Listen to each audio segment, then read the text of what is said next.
Alright, Capricorn, these are going to be your guidance cards for November 29th through December 5th of 2020.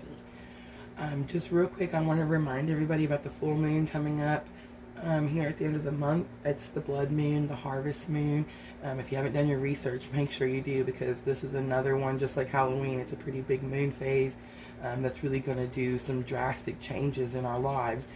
So make sure that you're reading up on your the moon phase information, just so you're not shocked and you're kind of aware of the transformations that are happening, so you can kind of go into them a little bit smoother, Capricorn. I also want to mention the eclipse on the 30th. The conjunctions and the alignments that everything is in right now is really kind of pushing us to be our better self, right? It can feel like your 2020, there's been so much change, so much transformation. It's worldwide, right? People are awakening like in masses. So I feel like everybody's really starting to learn. I noticed this year everybody's really focusing on their moon sign. I mention it a lot in my videos. I always tell people to email me. It's purplelunarose@gmail.com. I can send you the link to where you can get your free birth chart, so you know where your moon sign is. The moon affects our emotions, right? It's the pull that it does to our bodies that affect the way we feel. So it's very important that you know where that your moon sign is. Our sun signs are important, Capricorn. They're just as important, but just make sure you're watching both of those so that you really can feel like you understand what's happening. So as this transformation happens at the end of 2020, you can go into 2021 in a little bit more smoother, calmer, more successful manner. I also want to mention too, I've made over 200 videos, or almost close to 200 videos, and I've never asked anyone to subscribe. My friends and family are starting to threaten me to pop their heads in my videos and start telling people to subscribe. So I just want to mention, if the videos are helping you, if you resonate, if you feel like they're giving you guidance and kind of helping you get through the week without feeling like you can't handle it, or it's too shocking, or it's too much, make sure that you're liking, commenting. I appreciate everyone that's been helping me grow. Make sure, if it feels like your tribe, hit that subscribe button. Make sure you hit the bell so it notifies you every time that I upload the weekly guidance. So yay, I said it. So anyway, let's get started, Capricorn.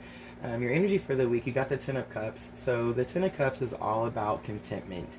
You see, it's like the happy home. It looks like a husband and wife. Kids are playing in front of their home. There's the big rainbow.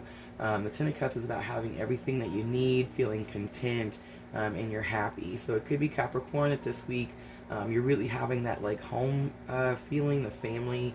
You're really spending a lot of time with your family this week. This could be you're really feeling content, like your home life is settled, like this is where you want to be. So I do feel like that could be the energy that you're feeling this week, Capricorn. And then a challenge or an obstacle you might face this week, you did get the Three of Wands. So the Three of Wands, you see he's kind of standing out here on this ledge. He's watching. These are supposed to be his boats out in the water, and they're coming in with his goods. So it is about commerce. This could be work related. You could be, the Three of Wands is about expanding. So it's about expansion. So you could be having trouble, let's say if you're trying to get promoted, or you're trying to get a raise at work, or you're trying to expand your skills that are work related. So I do feel like this could be a challenge or obstacle that you might be facing this week. A lesson that you've already learned, you got the Ten of Wands. So the Ten of Wands is all about stress. You're exhausted. You've been carrying these 10 wands. You're pushing forward. You haven't stopped. You haven't gave up. And you're just wow, when am I going to get there? Well, Capricorn, you're there, because the Ten of Wands, it's the 10. It's the finality. It's the end. You've made it. So I feel like you've made it. And it's time to lay these wands down. It's something that you've been carrying with you for quite some time. They build up over time, these heavy burdens, and you've been carrying them for so long. And this being in the lessons that you've already learned that can help you with this challenge or obstacle, I feel like you already know that you've done what you needed to, and it's time to put this burden down. It's time to put this stress, this exhaustion, it's time to put it down and start anew. And then your outcome for the week, Capricorn, you got the Emperor. So the Emperor is the best card, right? He is the calm, settled, strategic. He's the planner. He's got a plan, right? So I feel like at the end of the week, Capricorn, you're going to have a plan. You're going to have, you're going to solve this expansion. How do I grow? Where do I go? And you're going to have this Emperor feeling like, hey, I have a plan and this is the way that I'm moving forward. And then your guidance card that I pulled from my Dreams of Gaia, you did get the Death and Rebirth. I just want to show you bottom of the deck energy real quick. You did get the Four of Water. The Four of Water, Capricorn, I think you've gotten this a couple times, and it's very much where he's kind of looking at himself in the mirror. He sees all his scars, all his mistakes, all the things he's done in his life, and he accepts himself because he knows that he had to go through all these things and learn all these lessons to be where he's at today, right? So that's your bottom of the deck energy. And then your guidance card was the Death and Rebirth. So the Death card and Rebirth card in her Dreams of Gaia Tarot is very much like the Death card in our Rider-Waite deck, right? So the Death card means something is ending and something new is beginning. And the Rider-Waite card, it doesn't really express the rebirth. It just shows you the death, right? And then it's hard for people to see that every time there's a death, something new. So every time something ends, something new begins, right? But we have a hard time when we're struggling with the ending of something, and we can't see like where we're going forward. And that's where this Emperor at the end of the week comes into play, because that's where you lay these wands down and you come up with a new plan. You start anew, right? And so with this Death and Rebirth card, I just want to read a couple of key words in her book. So it's endings and beginnings, cycles, transformation, change, and growth. It says, let go of the past. Change is unavoidable. There is no going back. So this is very important with this Death and Rebirth card, Capricorn.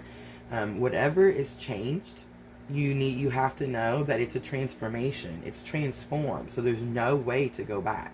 So there's something that you've done, Aries, that this week you're learning that now this is the new. This is the rebirth. This is the way it's going to be. There's no going back to that past way of being. It also says shed your skin, allow innocence to be reborn, and focus on short-term future. So the meaning of the Death and Rebirth card symbolizes cycles and change. Death and rebirth is the death of an old and the birthing of new. It is time to let go of the past and turn to face a new and unknown future with the awareness that there is no going back. It is time to begin again, sometimes with nothing but memories, and other times with everything external and unchanged, but with your mind so altered that everything seems different, strange, and unfamiliar. It is time to pass from one stage or state of being to another, or to be transformed so completely that the person undergoing the change no longer recognizes themselves. They are the caterpillar that has become a butterfly. An irreversible process of transmutation is complete. The person they were is forever gone, and they have been reborn. Life as they knew it has changed. So Capricorn, 2020 has been a drastic change for all of us, right? It's by the masses. So if you're feeling this change, don't panic. It's everyone, right? So just make sure that you know that something new is coming, and everything happens for the greater good. So whatever is changing around you or within you, whether it's your family life, your work life, your personal beliefs, just know that the universe is aligning in a way to make these changes so that we can go into 2021 in a more successful way. Alright, and then your Moonology Oracle, you got you and your loved ones are safe. It's the new moon in Cancer. Alright, Capricorn, I feel like that is your guidance for the week. Thank you so much for watching.